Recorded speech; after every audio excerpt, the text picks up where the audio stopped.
The persistent smell of sulfur and machine oil had become so normal to Jake Harlow that he barely noticed it anymore. 3 years on Vega 9 had done that to him, turned the extraordinary into background noise. The mining station hummed with the constant drone of mineral separators and circulation systems, punctuated by the occasional flicker of neon lights that had been due for replacement since before Jake had arrived. "Calibration sequence at 78%, Jake announced, his fingers dancing across the holographic interface. The blue light from the display cast strange shadows across his face, highlighting the stubble that had grown during his double shift. Across the central control room, Nyx Terran nodded without looking up from her own monitoring station. Her vibrant orange skin seemed to glow under the harsh industrial lighting, a stark contrast to the dull gray metals that dominated the station's interior. The Vexian's specialized power gloves clicked softly against her console as she logged the hourly readings. "Facium concentration is stable. Sulfur compounds within acceptable parameters," she reported, her voice precise and measured. "Separator efficiency has improved 3% since your adjustments." Jake smiled to himself. From Nyx. That was practically effusive praise. In the 3 years he'd worked alongside her, he'd come to appreciate her efficiency and professionalism, even if her demeanor remained consistently cool. There was something reassuring about her presence, a steady, capable force in the often chaotic environment of an off-world mining operation. "Good to hear," Jake replied, stretching his arms above his head. "Let's hope it holds through the end of our shift. I'm starving." Nyx's four-fingered hand adjusted something on her display before she responded. "The nutritional value of station meals is adequate, if monotonous." "That's one way to put it," Jake chuckled. "Hey, speaking of food, Nyx, I tried that new protein loaf in the canteen yesterday, made by that Ashurian chef, Sierra. It tasted almost like the real thing." The change was instantaneous. Nyx's gloved hand clenched into a fist and slammed down onto the secondary control panel with surprising force. The impact shattered circuitry and sent sparks flying across the room. Warning lights immediately began flashing red throughout the control center, accompanied by a piercing alarm. Jake froze, his mouth hanging open in shock. "Nyx, what the hell?" The Vexian's orange face had darkened to a deep amber, her typically calm expression replaced by something Jake couldn't interpret. For a brief moment, her eyes met his, wide with an emotion he'd never seen in her before. Then, as quickly as it had appeared, the look vanished. "System error," she said flatly, already turning away. Without another word, Nyx strode out of the control room, leaving Jake standing amidst the chaos of flashing alerts and the acrid smell of burned circuitry. Maintenance crews rushed in within minutes, sealing off the damaged area and taking rapid readings. Jake stood to the side, still trying to process what had happened. The lead technician, a stocky man named Reeves, whistled as he examined the crushed panel. System overload, huh?"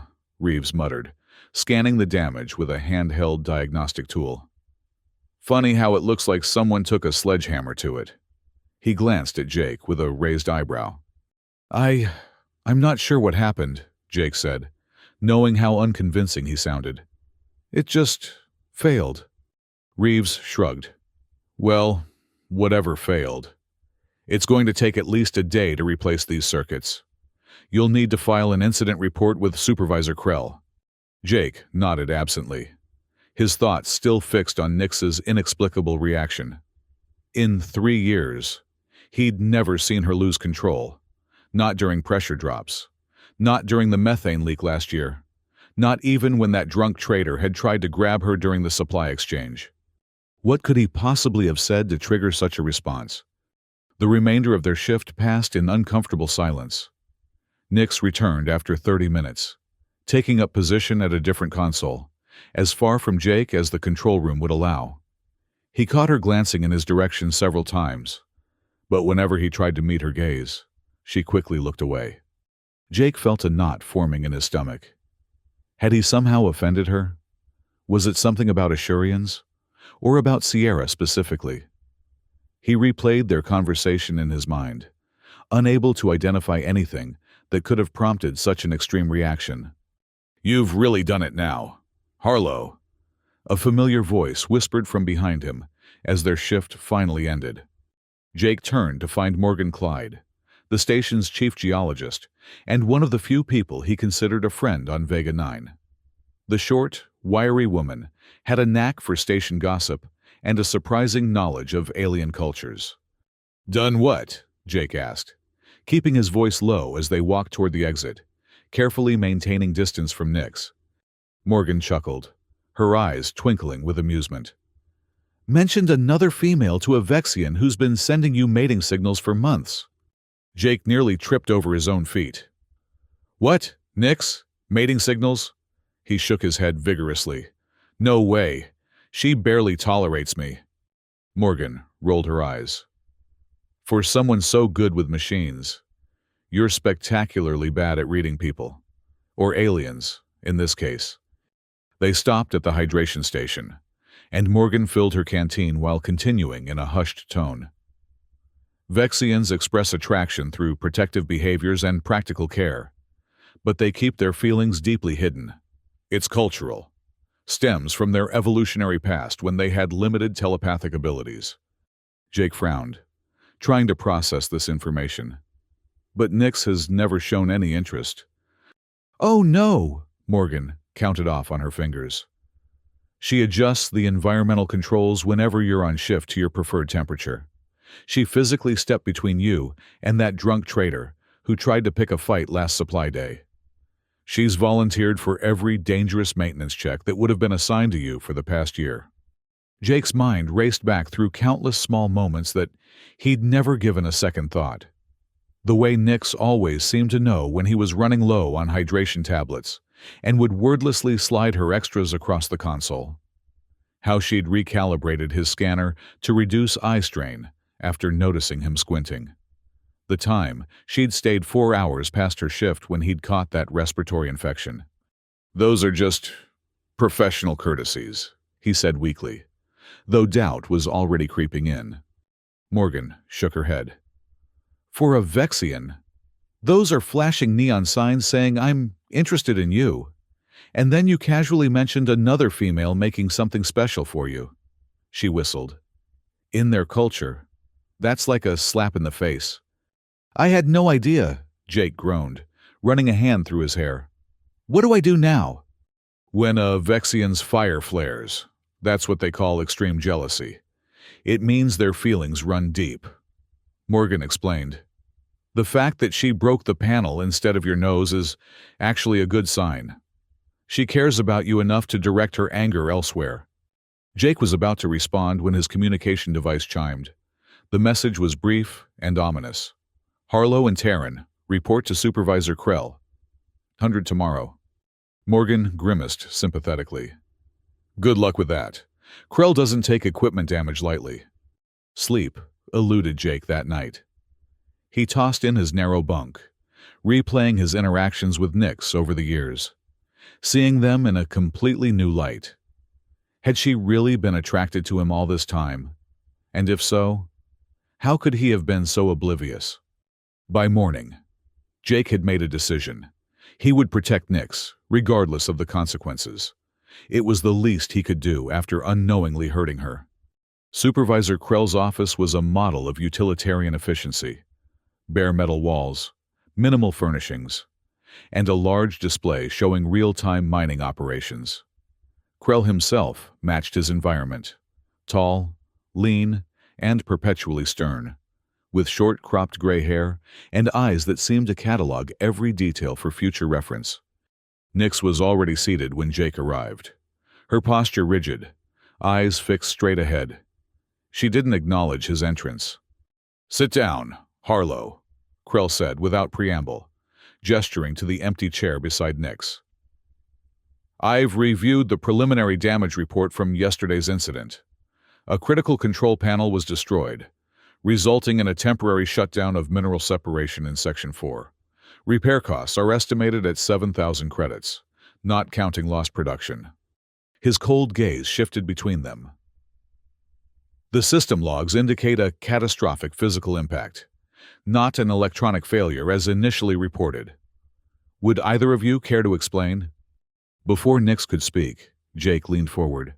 Sir, it was my fault. From the corner of his eye, he saw Nix's head snap toward him, her expression shocked.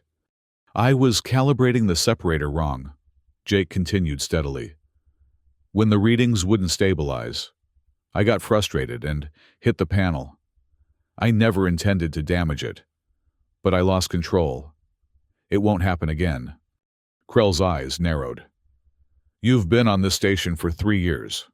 Harlow, not once have you damaged equipment or shown a tendency toward physical outbursts. There's a first time for everything, sir, Jake replied, meeting Krell's gaze unflinchingly. A long silence followed as Krell studied Jake's face, clearly searching for deception. Finally, he sighed. Very well. Since this is your first offense, I'll limit the consequences to a dock and pay to cover repairs and mandatory overtime to make up for lost production. 1 week. Dismissed. As they left the office, Jake could feel Nix's eyes on him, but he kept walking, unsure of what to say. It wasn't until they reached a deserted corridor that Nix caught his arm, her grip surprisingly strong through her power gloves. Why did you do that? She demanded, her voice low and intense. Jake took a deep breath. Morgan told me about Vexian. Signals. I didn't know. Nix, I never realized what your actions meant. If I had known, I wouldn't have mentioned Sierra. Nix's orange skin darkened again, but this time with what Jake recognized as embarrassment rather than anger. She released his arm and stepped back. I should not have reacted as I did, she said stiffly. The loss of control was inexcusable.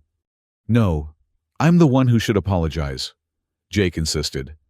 I've been completely blind. All this time, you've been looking out for me, and I never even noticed. Nix looked away, clearly uncomfortable with the direct acknowledgement of her feelings. Your ignorance of Vexian customs is not your fault. Jake smiled gently. Maybe not, but I'd like to learn more, if you're willing to teach me. After a moment's hesitation, Nix nodded, the gesture small but significant. Perhaps after our shifts, my quarters, 1900 hours. It was the first time she'd ever invited him to her personal space, and Jake recognized the importance of the gesture. I'll be there. As they parted ways, Jake felt a strange mixture of anticipation and nervousness. The day stretched ahead, filled with system checks and repair coordination, but his mind kept drifting to their upcoming meeting. At precisely 1900 hours, Jake stood outside Nix's quarters, hesitating before pressing the notification button. The door slid open almost immediately, revealing a space that was simultaneously alien and oddly familiar. The lighting was dimmer than the station's standard illumination, with a reddish tint that Jake assumed replicated Vexian preferences. The furniture was minimal, but arranged with mathematical precision. What surprised him most were the small geological specimens displayed on shelves, carefully labeled minerals from various worlds, including several he recognized from Earth. Nix stood in the center of the room, having removed her power gloves and utility belt. Without her standard work gear, she seemed somehow more vulnerable, more real. Please enter, she said formally. Jake stepped inside, the door sliding shut behind him. Your quarters are nice. I like the lighting. It approximates the spectrum of my homeworld sun, Nix explained, gesturing for him to sit on a simple chair while she took a seat opposite him. I find it reduces strain after shifts under station lighting. An awkward silence fell between them. Jake searched for the right words, finally deciding that directness was his best option. I spoke with Morgan about Vexian signals of attraction, he began. She said that your protective behaviors, adjusting the environment for me, stepping in with that traitor, volunteering for dangerous tasks, were your way of showing interest. Is that true? Nix's hands clasped tightly in her lap. Morgan has an unusually accurate understanding of Vexian customs. Her voice was carefully controlled. Yes, those were indications of my regard. And when I mentioned Sierra making food for me, I experienced a fire flare, Nix admitted, the words clearly difficult for her. It is a loss of emotional control triggered by perceived competition for a potential mate. It is considered deeply shameful in my culture to display such lack of discipline. Jake leaned forward. I'm sorry I triggered that reaction. I truly had no idea about your feelings. The fault was mine, Nix insisted. I damaged station property because of personal emotions. That is unacceptable behavior. Why didn't you just tell me how you felt? Jake asked gently. Nix's expression suggested the question was absurd. Vexians do not verbally express romantic interest. It is demonstrated through actions, not words. Words can deceive. Consistent care and protection reveal true intent. Jake considered this. So all this time, you've been showing me you care, and I've been completely missing the signals because I was looking for human expressions of interest. Precisely. Nix hesitated, then added with uncharacteristic uncertainty. I have studied human courtship behaviors, but found them confusing and inconsistent. I decided to follow my cultural instincts instead. Jake smiled. Well, now that I understand, I have to say I'm flattered. And he paused, gathering his courage. Interested in exploring this further, if you still want to. Nix's eyes widened slightly, the first truly open expression Jake had seen on her face. You are not repulsed by interspecies attraction? Not at all, Jake assured her. Actually, I've always admired your competence, your strength, your precision. I just never thought you'd be interested in someone like me. A small smile tugged at the corners of Nix's mouth. Another unprecedented expression. I find your adaptability and persistence admirable qualities. Your willingness to accept responsibility for my actions today was unexpected and deeply moving. The moment was interrupted by a sudden, blaring alarm that made both of them jump to their feet. Red emergency lights began flashing throughout the station, accompanied by an automated announcement. Warning! Critical failure in shaft. 12 cooling system. Phasium core temperature rising. Evacuation protocol initiated. All personnel proceed to emergency shuttles. Jake and Nix exchanged a quick glance, their personal conversation instantly forgotten in the face of crisis. Shaft 12 is the deepest extraction point, Nix said, already moving to retrieve her power gloves. If the cooling system fails completely, the entire station could go up, Jake finished grimly. The phasium will reach critical temperature and trigger a chain reaction.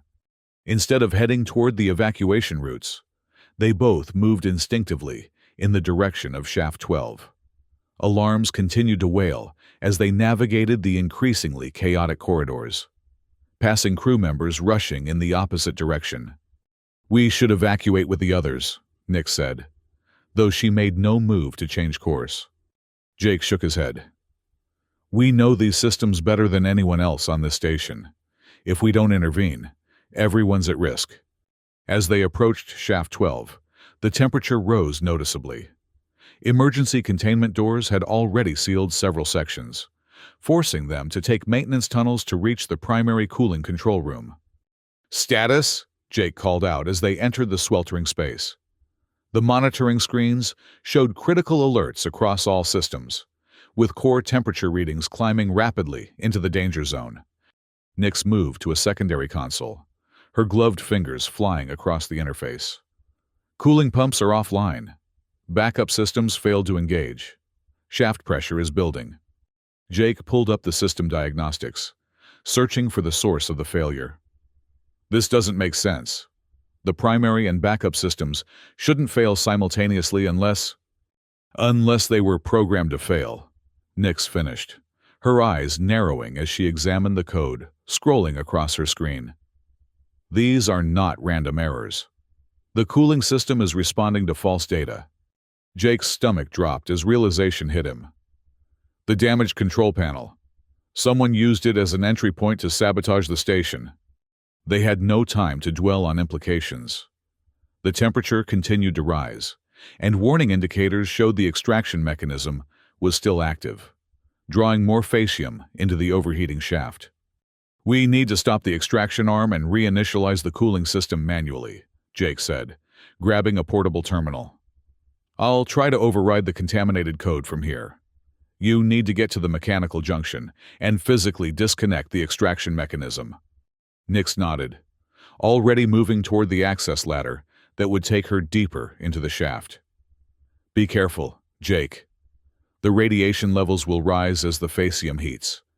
"You too," he replied, their eyes meeting briefly before she descended into the steaming darkness below.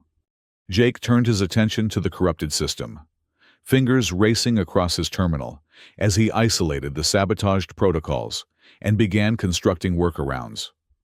Sweat poured down his face as the room's temperature continued to climb, and periodic tremors shook the station as pressure built in the shaft. Through his earpiece, he could hear Nix's labored breathing as she navigated the superheated environment below. "I've reached the junction," she reported. "The extraction arm is still active, drawing more facium into the chamber. The mechanical override is fused." "Can you force it?" Jake asked, not pausing in his coding efforts. "With the power gloves, yes, but—" A sudden crash interrupted her, followed by an alarming hiss. "Coolant pipe has ruptured!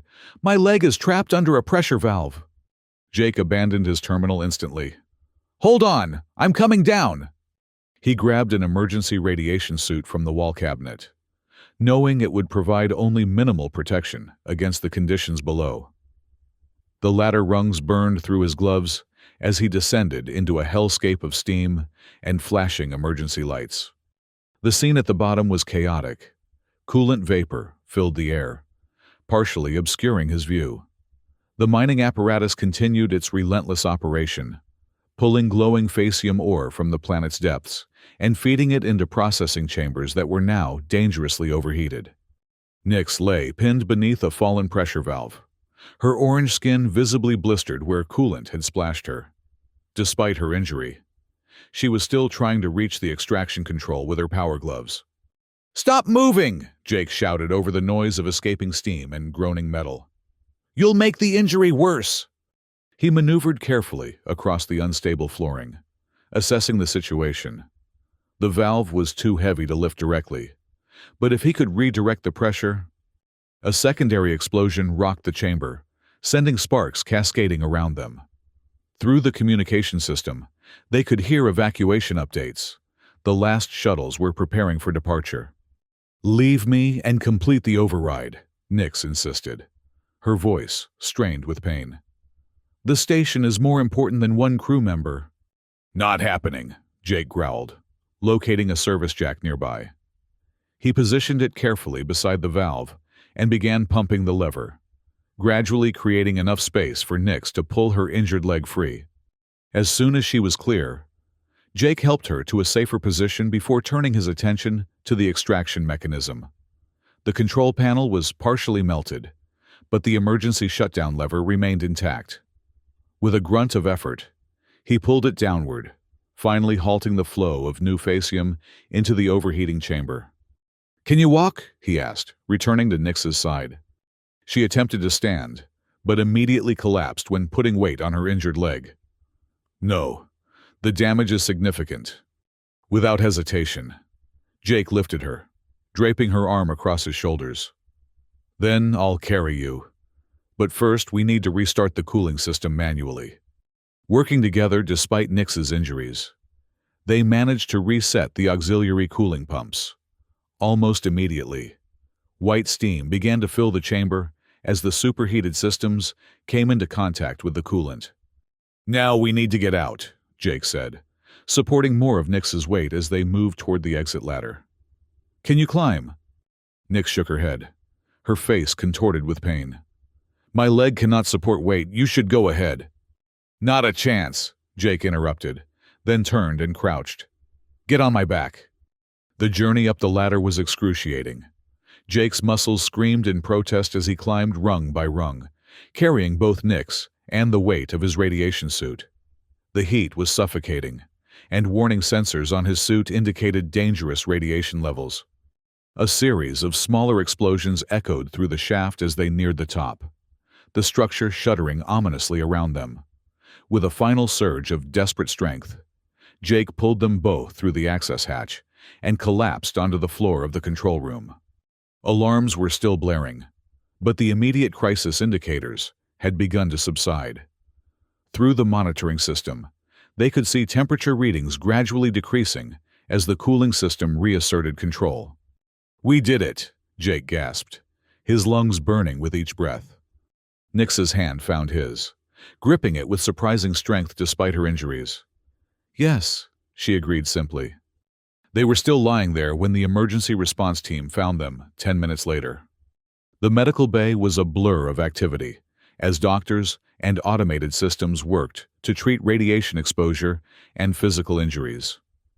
Jake drifted in and out of consciousness, vaguely aware of nanite treatments being administered to repair his damaged lung tissue. In brief moments of clarity, he caught glimpses of Nix in an adjacent treatment pod, her orange skin pale beneath the medical lights.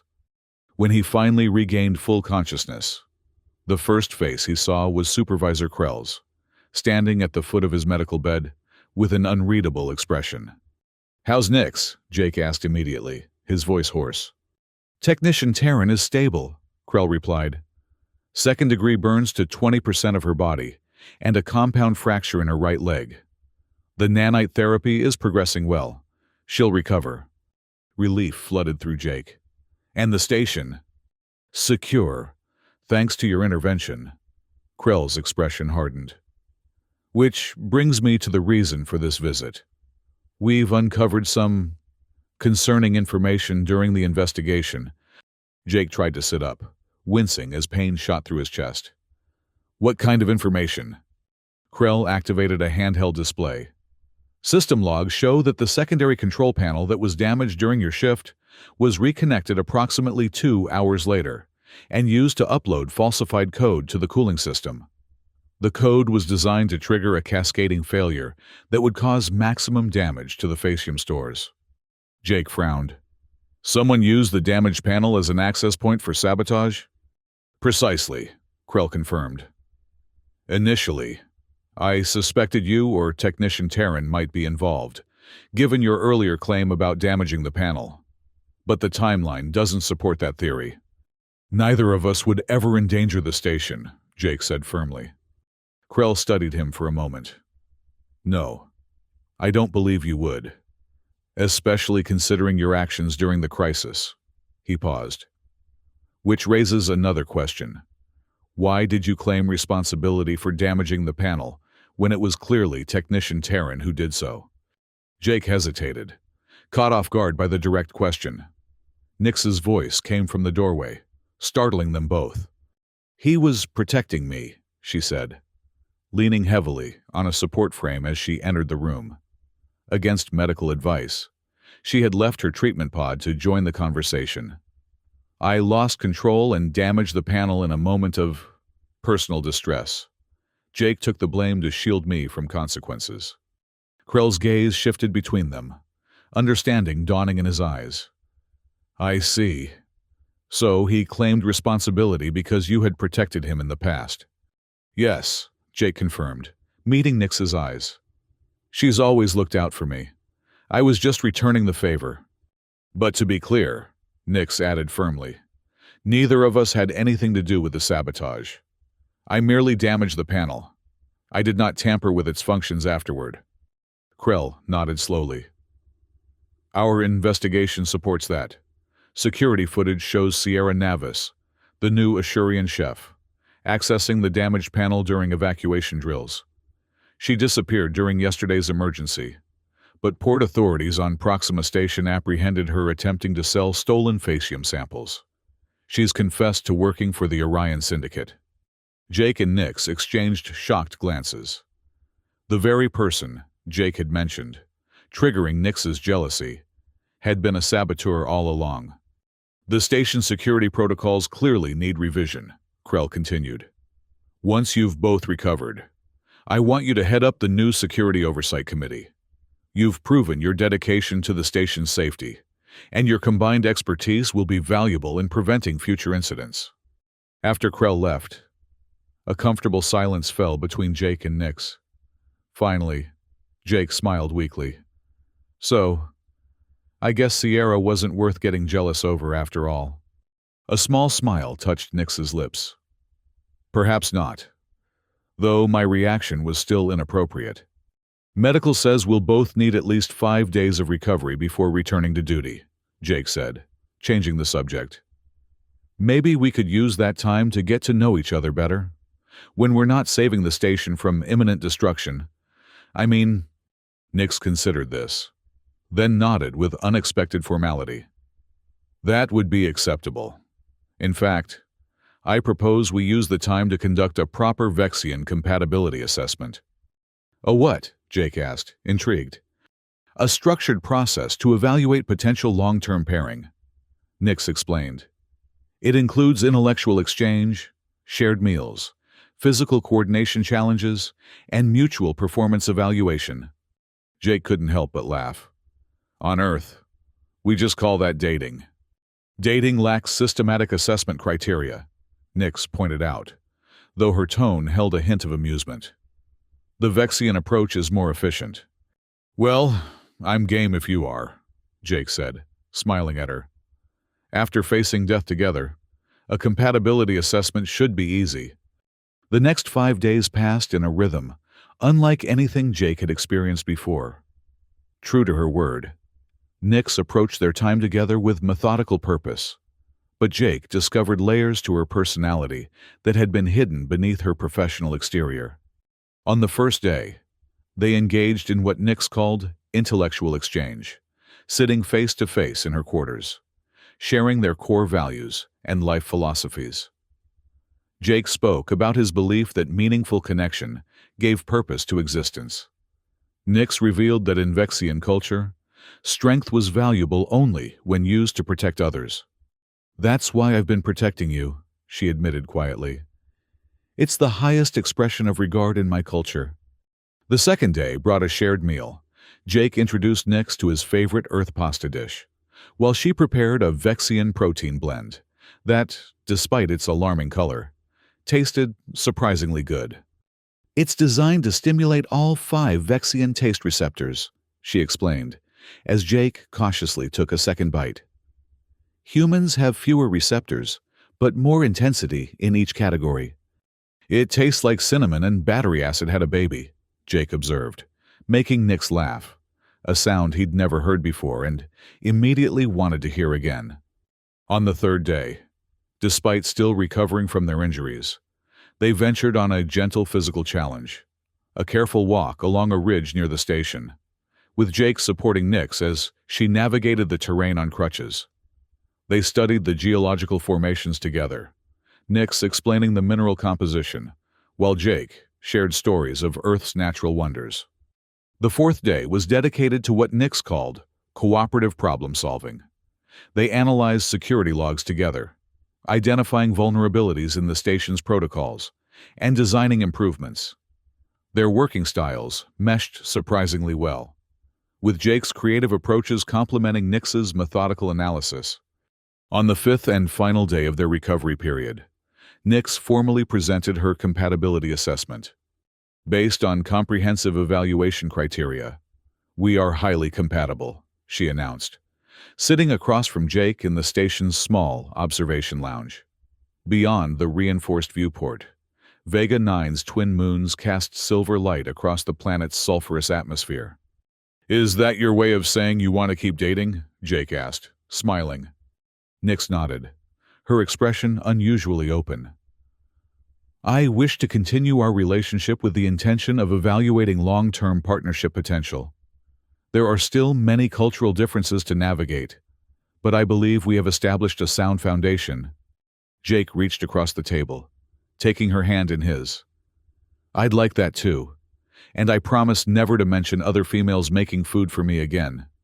"That would be appreciated," Nix replied with a small smile. "Though I will endeavor to control my fire flares, if it does occur."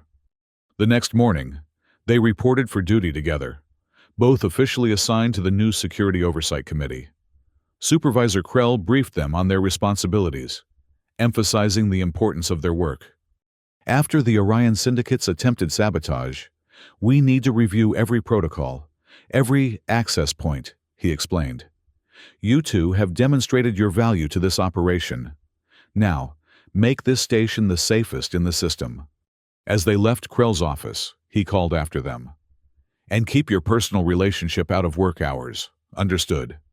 "Understood, sir," they replied in unison, sharing a private look that belied their professional demeanor. Their first shift in their new roles felt different, more purposeful, more significant. As they worked side by side in the central control room, calibrating the mineral separator and reviewing security logs, Jake found himself marveling at how much had changed in just 1 week. "I've optimized the efficiency by another 12%, Nix said quietly, her eyes meeting his across the console. "What do you think?" Jake smiled, reaching briefly to touch her hand beneath the edge of the control panel, out of sight of the other technicians. "Perfect partner," he replied softly. The neon lights flickered overhead, casting their familiar glow across Nix's orange skin and Jake's grinning face. This was just the beginning. Their journey together would face more challenges, more adjustments as they navigated the complexities of their interspecies relationship. But they had found a connection built on trust, respect, and mutual protection, a foundation strong enough to withstand whatever the cosmos might throw their way. In the heart of a harsh mining station on a distant world, two beings from different stars had discovered that sometimes the most unexpected partnerships were the most rewarding of all. As Jake returned his attention to the console, he couldn't help but smile at the irony. His angry alien colleague had smashed a control panel because he'd mentioned another female, and somehow it had led to the best thing that had ever happened to him.